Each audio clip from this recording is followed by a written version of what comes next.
Welcome back to Mufc Realist TV.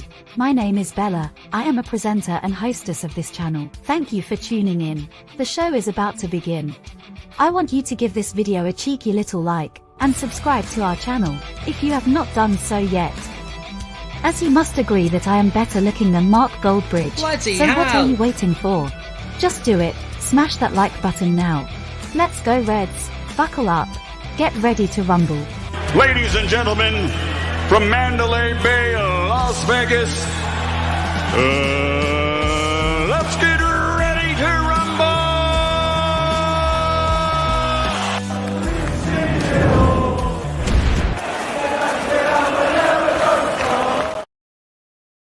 What up, what up, what up? Good morning, everyone, and I've got the keys to the city again today, and it's a bright Monday morning, guys. The day before our Champions League must-win game against Copenhagen at home at Old Trafford under lights again.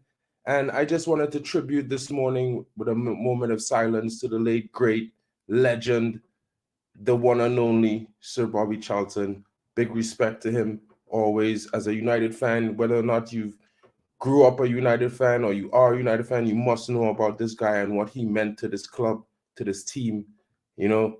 And I'd like to take this time also to tell everyone, thanks for joining me. Like, share, and subscribe. And let's say hi to the chat this morning before I get into my news briefing. Oh, Dark Crow is coming in. Good morning, Dark Crow. What's up? Since when has ETH chopped up and changed star players that he will do it now? This guy has no balls and is just another Ollie. In fact, Ball Ollie 2.0 just talks, and talks. Dark Crow is coming in with a big punch. Big punch. Good morning, Milos Mitic. How are you doing today, my bro? Kenny Fan TV is coming in, and he said his preferable front three would be Garnacho, Martial, and Palestri. We save this comment and come back to that later, Kenny Fan TV. Morning, Sanjay Ramutar. I said, Mia, good morning, Gaia. What's up with you? Hey, Stephanie Griffin, morning. What's going on? How is everything doing today? Hey, Mark Davies, what's going on? Yes, he was the greatest of them all, the legendary legend. You know what I mean? And I'm just going to touch some brief stories that's going around the club this morning. It's not going to be a super long stream. It's pretty short, but just some information so you guys know what's happening around the club. And we already know we are still honoring Sir Bobby Charlton, and it's probably going to be a month of Sir Bobby. And the guy's just, you know, you have to honor him every day, every chance you get right now. And the Premier League, there are reports that at the Etihad, Manchester City fans were being very disrespectful, you know, in the memory of our late great, and they were chanting some very terrible things. And the Premier League is going to take action into this. They are very appalled by these comments and noticing what happens, and they're looking into the matter, and fans will be receiving bans, lifetime bans for this. So take into consideration, guys. And let's start with what the events of Saturday night, guys. What a win. You know, it wasn't really pretty, but that goal was beautiful.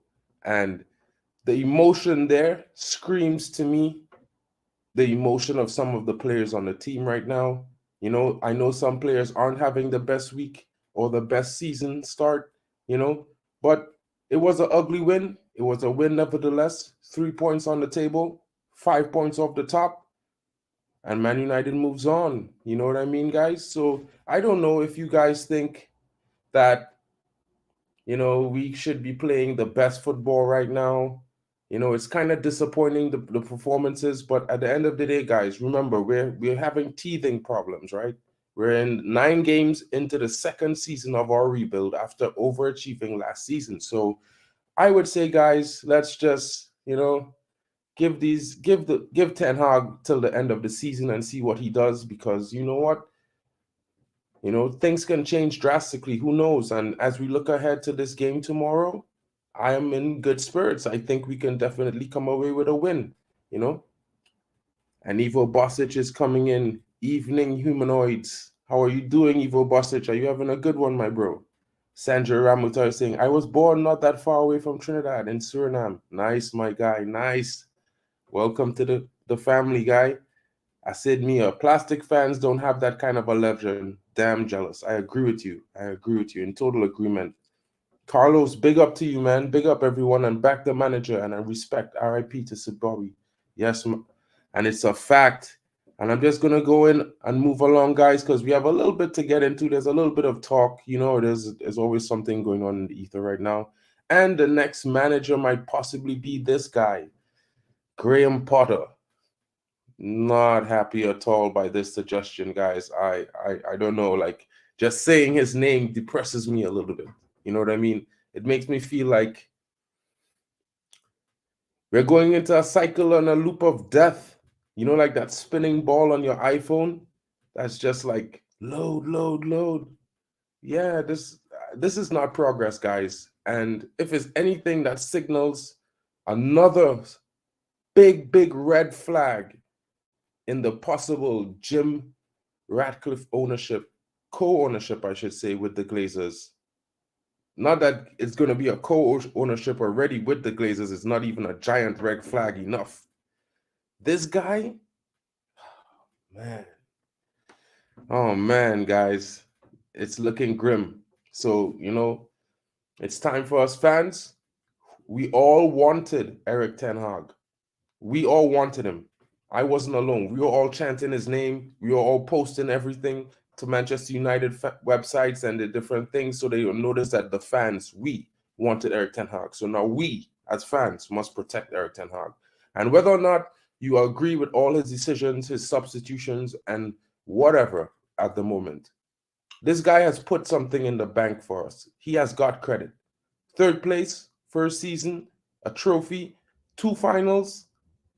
Guys, there's not any manager in the Premier League that has that record after taking over that whichever team's worst possible season, after a worst possible season. So you guys need to realize, like, we are lucky to have Eric Ten Hag.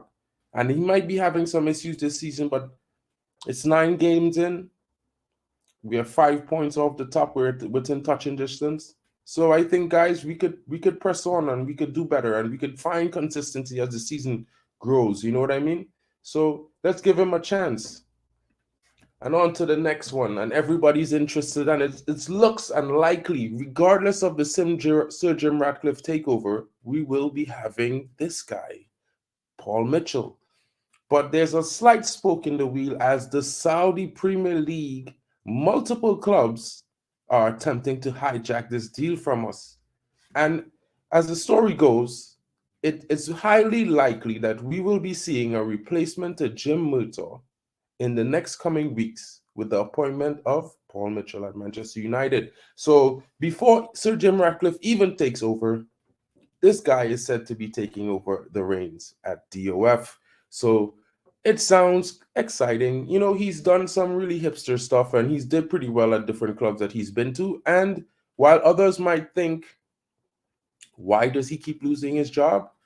You know, I'm thinking he's definitely going to be an upgrade to what we have already. So I'd take him. What are your thoughts, guys? And Rasmus Hland. Oh, before I go into this, let me check with the VR room. I'm sorry, guys. I didn't mean to be like, you know, just ignoring you guys while I just ramble on about different news and stuff. So let me just hear what you guys are saying.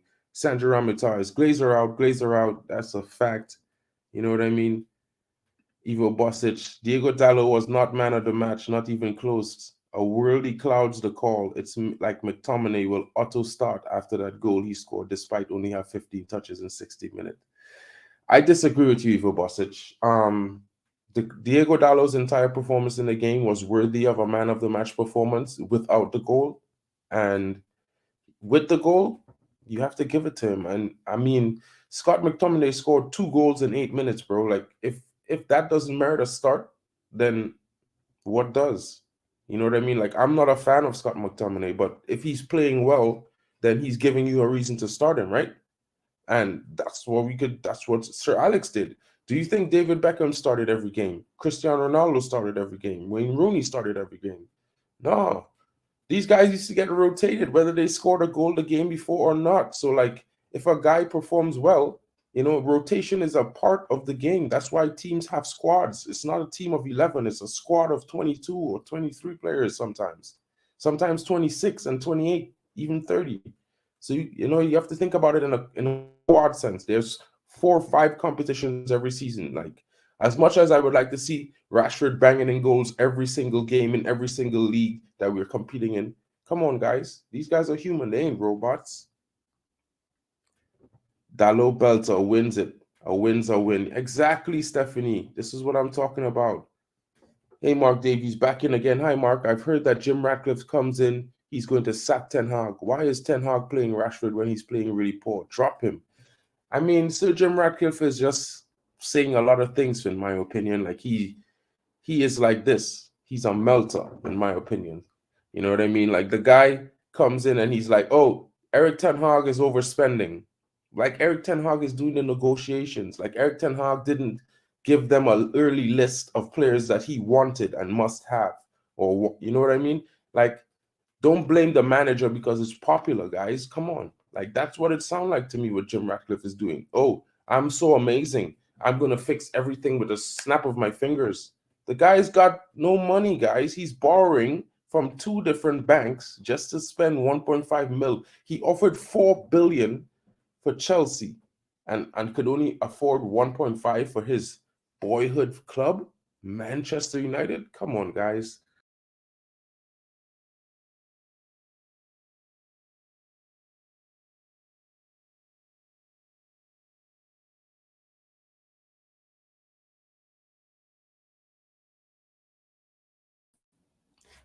I'm sorry, guys. I don't know what happened there just now, but please forgive me for that.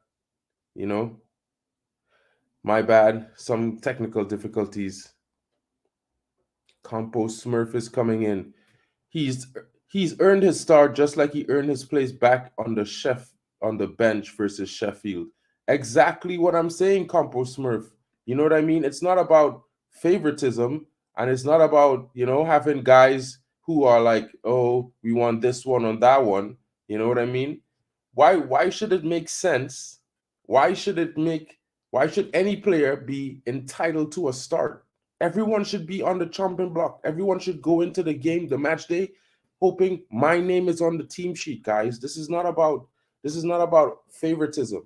You know what I mean? And right now we might have some form of favoritism, but at the end of the day, the drop off is real in some instances. So, like, I want Garnacho there. Like, let's be honest, he's been playing really, really terribly for Manchester United, and then he has this amazing game for England, and everyone is like, oh, he's back. Even he thought he was back. He said he was going to kick on. And he hasn't. So, I don't know. 17 likes, guys. 31 people watching. I know it's an early stream, but guys, click that like button so that, maybe we could spread it around and get 60 people in the room, and maybe we get up to 100 likes. You know what I mean?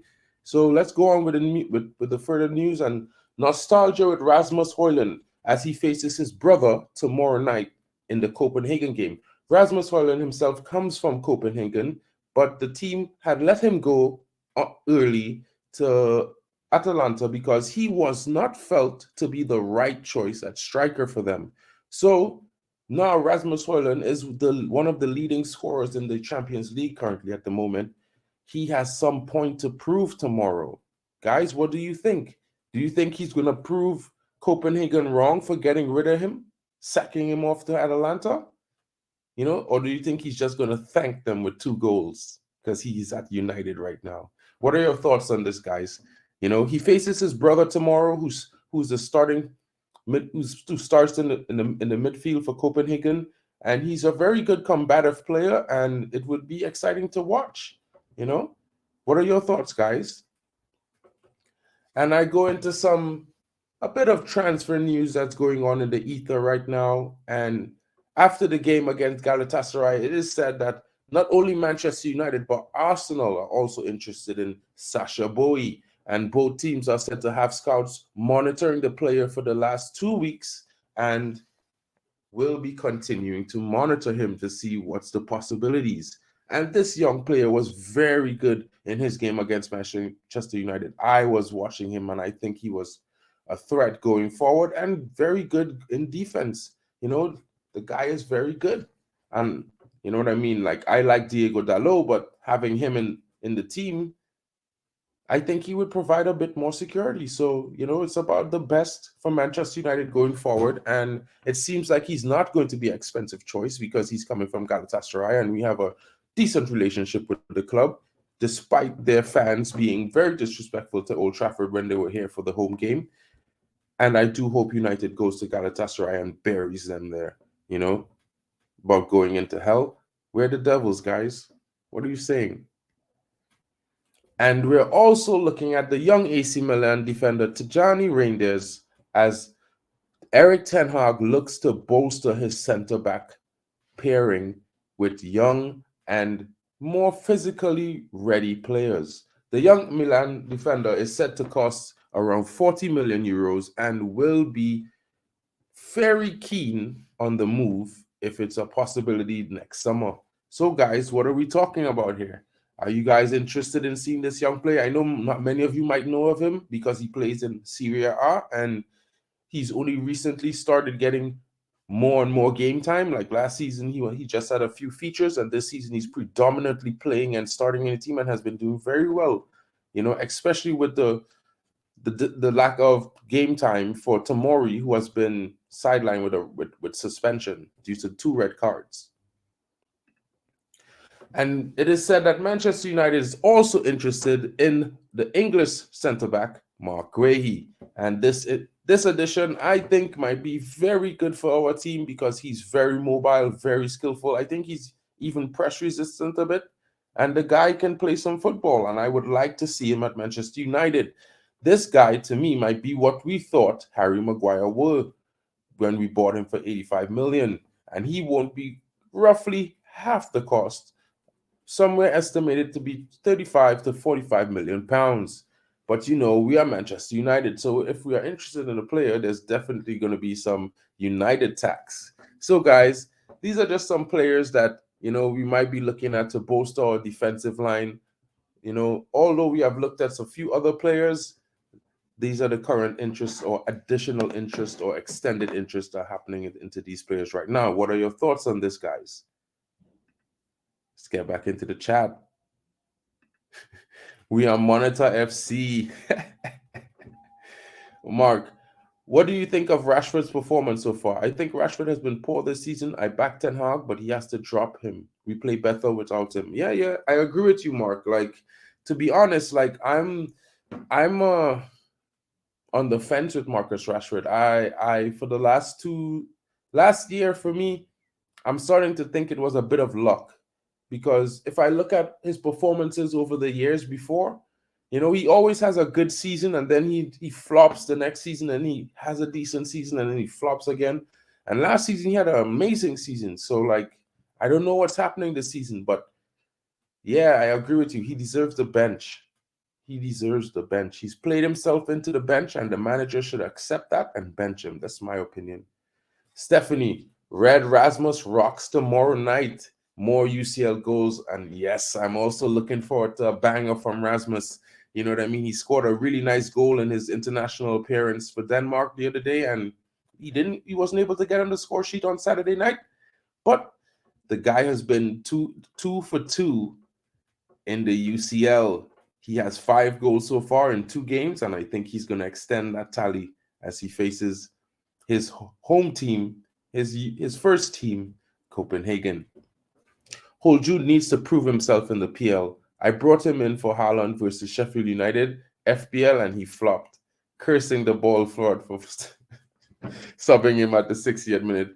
Yeah, he was my captain in FPL too. I thought he was going to go, kick on and have a few goals yesterday as well, on Saturday, I mean. And, it didn't happen. Sometimes that's how it goes, you know what I mean? I still scored like 70-something points. So, I'm doing pretty well in my FPL, And Sanjay, as long as the ownership is up in the air, I don't think we will spend any money in January. And that's another point I would like to raise, because even Sir Jim Ratcliffe gets the helm of the club, it's highly likely that Manchester United will not have a predetermined spend in January. So it might be sell to buy in January, guys. So, I'm going to look into it some more and get some more concrete information for you guys as the days progress. But so far, it's not looking that good as I take a sip of the coffee. And Stephanie Griffin is back in 20 likes. Come on, guys, we can do better than that. Evo Bossage, the Glazers will be our boss in January, so we're only getting loans at best. Can't disagree with you there.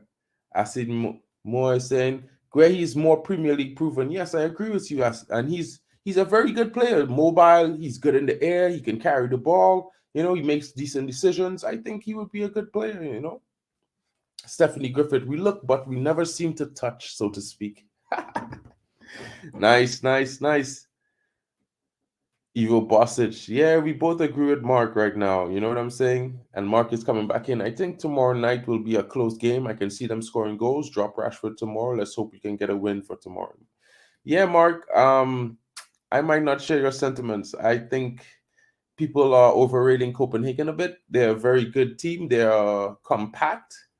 They do score, but I don't think they're gonna score a lot of goals tomorrow. I think they may score on us, but I think our team has a bit more to offer going forward than Copenhagen. So I would say it might be close, but United is definitely gonna win that game tomorrow. It's that time. It's going to Christmas, guys. I talked about the Buki run and should be continuing going forward. I mean. And next up, I'm just gonna pose this question to everyone in the VR room. I'm not sure what you might be thinking, but I'm thinking, is this possible? Who you guys think will be replacing Jadon Sancho? Maybe next summer, as it seems that the winger is going to be going on loan, possibly in January. And there are some rumors circulating that despite what the media is presenting, Eric Ten Hag is extremely disappointed Sancho is not back in his squad at the moment. And it's been said that it's actually the club who is forcing this whole apology thing with the media and all that drama and are causing the rift, making Ten Hag seem like the bad guy. And while I think Eric Ten Hag is an authoritarian and he likes discipline, something just still doesn't sit right with this entire scenario for me. I'm not going to stay too long on it because I feel like there's been too much away from football, focusing on the matter and not sticking to football and more about the personal life of the player, which I don't agree that everyone should be taking pot shots at him, right? He's wrong. We all accept this. The manager has punished him, but at some point, we have to accept the fact that the club has taken due course and it's out of our hands. You know what I mean? So the situation is just over. I think it was just over embellished and went down a toxic road. And I wish it didn't. I don't know about other fans, but for me, I wish it didn't. But in retrospect or in hindsight, it would be nice to see one of these three guys replace him at Manchester United if he's unable to, make a comeback for us. And I think that it would be the best option out of these would be Nico Williams.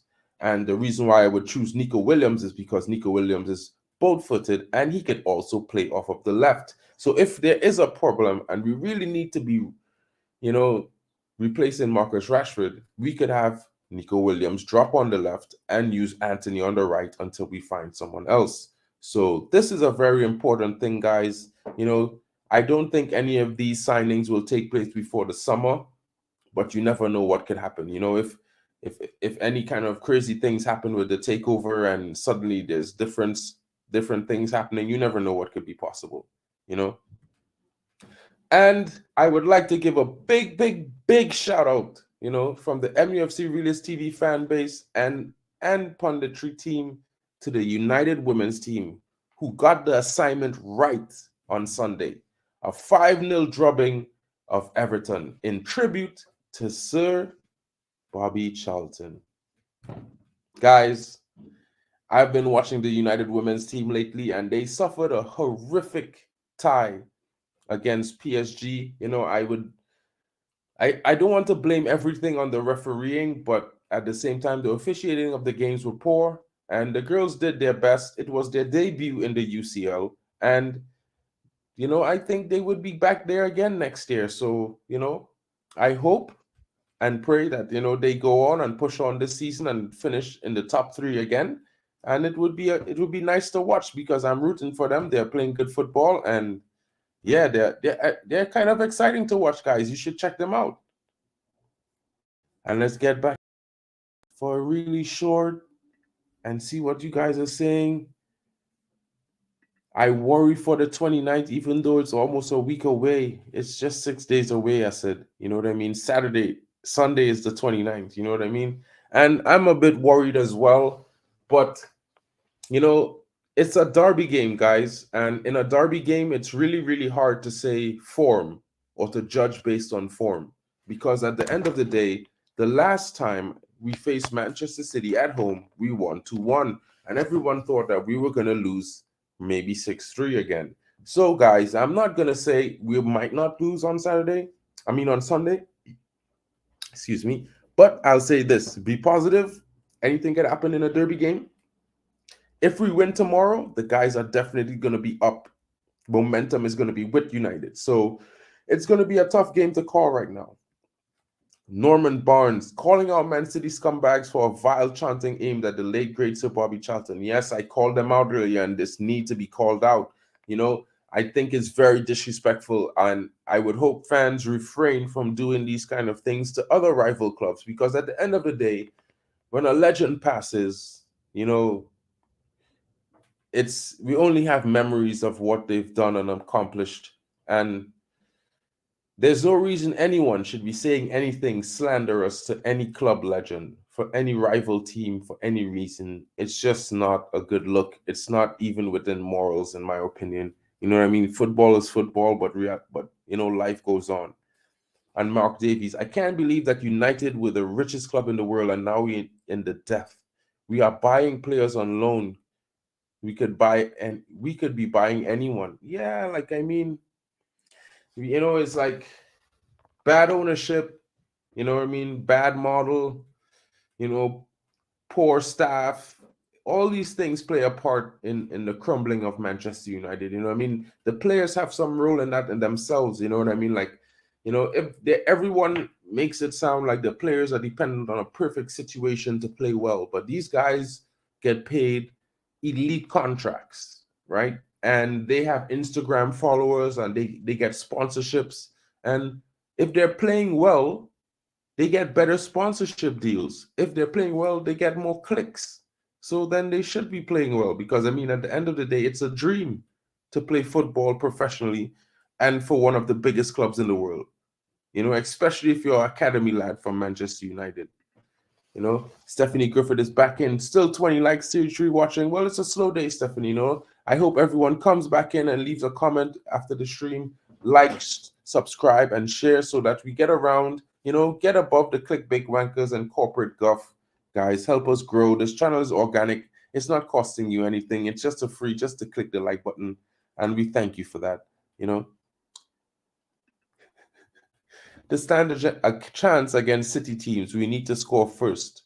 Teams rarely come back against them like we did last season. Yeah, you know, it's possible, Stephanie. And I think it's just that, you know, there's a lot of toxicity around the club, you know, so despite what's happening on the field, there's a lot going off the field in the background and around, and all of that is playing its part in, you know, sort of keeping United in a rut.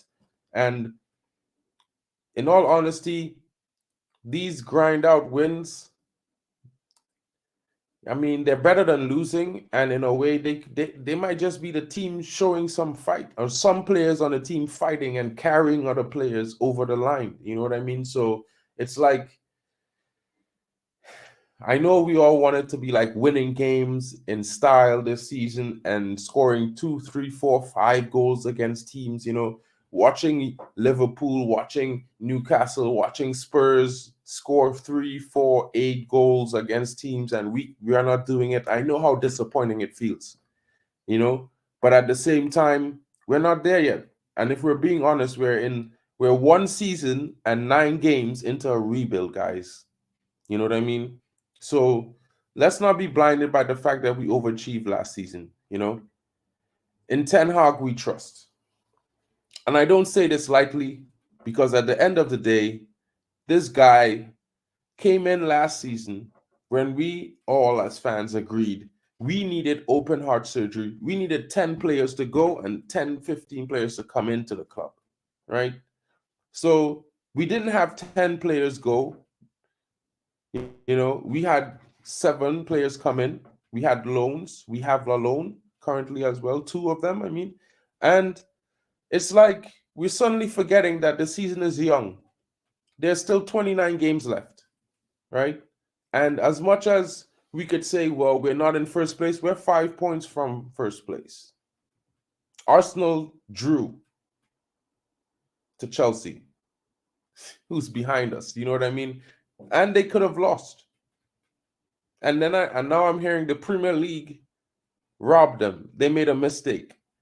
Sanchez was supposed to be awarded a penalty for his tackle on the Arsenal attacker, and Arsenal would probably have won that game. So it's not happening for everyone at the moment. Man City won this weekend, but they just came off the back of 2 losses. They're the treble winners and the UCL winners last season, and they came off the back of 2 losses. They lost to 2 teams that, we have beaten. So, guys, the Premier League is early. No one ever wins the league in October, November, or December. The league is won in February, right? So if guys look at football in the way I look at football, if Manchester United could put together a run of games going into December, we could be in the top 4 in January. And everyone knows United has a history of finishing strong. You know what I mean? So also you have to take into context that the calendar favors our season this season. We have easier games to the end of the season that we had last season. All our tough games are early. We face all the tough teams in the middle of our season when we're supposed to be right on form. And I know we haven't shown form to say that we could be showing that form as yet, but we have shown glimpses of what we are capable of this season so far. So guys should take this time to understand that it's very possible that Manchester United improves with each game they play. And not only improve with each game they play, but possibly get better and better. Like players are going to be coming back in January from injury. We may have some players leave. We may have new players come in. But our team is getting stronger, in my opinion. And it's ugly. But when Arsenal grinds out a win, when Man City won 2-1 at Sheffield, right? Everyone was like, champions grind out wins, whether they play bad or not. So, I mean, we ground out a win. We dominated the game. And it's the worst thing in the world.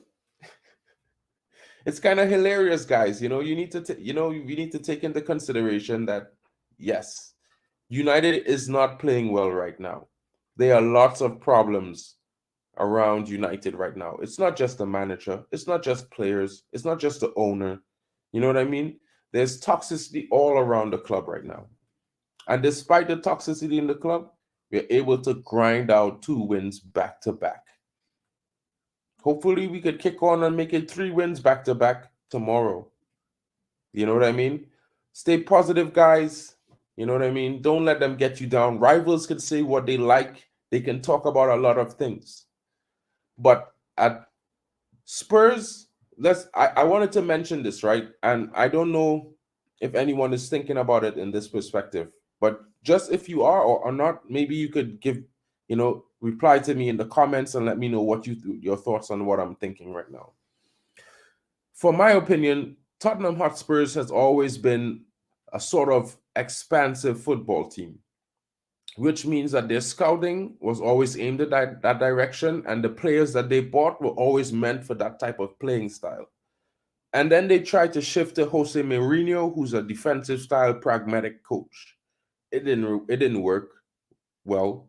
You know what I mean? They switched to Conte. It didn't work again. And then now they get Ange Postecoglou, who is an expansive style coach. And it suddenly seemed like Tottenham is amazing. Ange is the best coach in the world. Well, I think there's two reasons for that. One, he had players who already fit that system.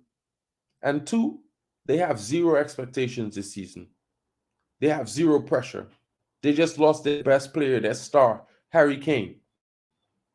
So please consider this, guys, when you think about Eric Ten Hag at Manchester United, and then you mention Spurs have Ange, and look what he's doing. Of course, Ange is doing well. He's went to a team that has expansive players already. He inherited players that fit his system already. Eric Ten Hag didn't do that at Manchester United. So to compare the two teams and the two coaches is a moot point. If Eric Ten Hag was at Spurs, I'm pretty sure they would be doing better than they're doing now, or the same. Because the players at Spurs were more expansive. At Manchester United, we have a mixture of players from a counteracting style and some players who can play expansive, and some players who need to play low block. Let's be real. So when you have a coach that comes into a team that has a whole different mentality and style of play than he's bringing, there's going to be teething problems, growing pains. There's not going to be easy victories. There's going to be games where you lose badly. There's going to be times when players look like they don't know what's going on, because you have to remember, players have been playing at Manchester United for 7+ seasons, 6+ seasons, 8+ seasons, man. Playing a style of counter-attacking or whatnot. It's not just easy for them to just switch on and play a new style of football. They're going to have some traits and some bad habits that they need to kick and get rid of. So you have to think about it, right? Spurs always had an identity, Ivo Bosic, right? Let me mention this for you one time. Ange is a proper coach, yeah. He hasn't won anything compared to Eric Ten Hag, right? And his identity, Spurs already had an identity, right? So forget they lost Kane. Their entire team was an expansive style team, right? Let that sink in, right? At the end of the day, if you have a team that's meant for a certain style of football and then you come in and coach that style, it's going to be easy. They're going to look amazing. It doesn't take rocket science for anyone to know the difference why Tottenham is doing so well right now. It has nothing to do with Ange being an amazing coach. It has everything to do with the style of play suits the group of players that are at Spurs right now. Right? So don't get it twisted, guys. I'm pretty sure in January, come January, Spurs is not going to be where United is. And United aren't going to be where we are right now. We're going to be higher on the table.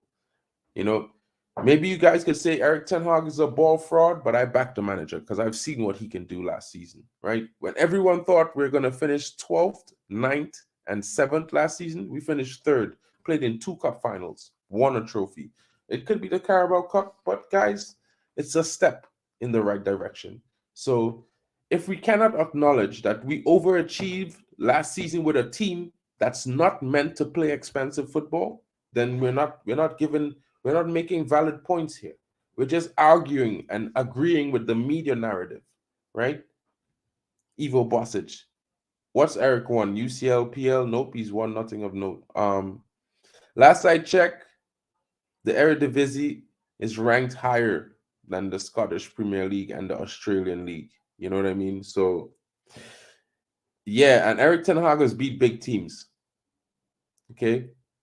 Eric Ten Hag has won a Carabao Cup, finished 3rd in the UCL. 3rd in the PL, last season. First season coaching in the Premier League, and he finishes 3rd. Come talk to me when Ange catches up, right? Come talk to me.